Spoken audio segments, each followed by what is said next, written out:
നിങ്ങൾ അത്താഴത്തിന് നമ്മളുടെ ചോറ് അല്ലെങ്കിൽ സാധാരണ കാപ്പിയും കാര്യങ്ങളൊക്കെ കഴിച്ച് മടുത്തിരിക്കുന്ന ഒരാളാണെങ്കിൽ നിങ്ങൾക്ക് ഞാനൊരു അടിപൊളി അത്താഴം പരിചയപ്പെടുത്തി തരാം. ഇത് ഇൻസ്റ്റയിൽ ഇപ്പോൾ അത്യാവശ്യം വൈറലാണ്. അങ്ങനെയാണ് ഞാനും ട്രൈ ചെയ്തത്. എനിക്ക് സിസ്റ്ററാണ് റെക്കമെൻഡ് ചെയ്തത്. പുള്ളിക്കാരത്തി ഇത് സ്ഥിരം ഇപ്പോൾ കഴിക്കുന്നുണ്ട്.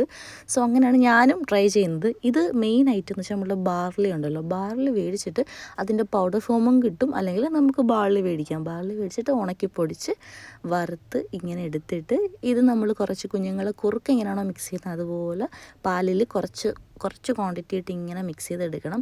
നല്ല ടേസ്റ്റാണ്, ഭയങ്കര റിഫ്രഷിംഗ് ആണ്. നമ്മളിത് കഴിച്ച് കഴിഞ്ഞാൽ ഫുൾ ഡേ നമുക്ക് നോമ്പൊക്കെ പിടിച്ച് കഴിഞ്ഞാൽ നല്ലപോലെ നിൽക്കാൻ പറ്റും. നോർമൽ ഫുഡ് കഴിക്കുന്നതിനേക്കാളും ഫാർ ബെറ്ററായിട്ട് നമുക്ക് പിടിച്ചിരിക്കാൻ പറ്റും.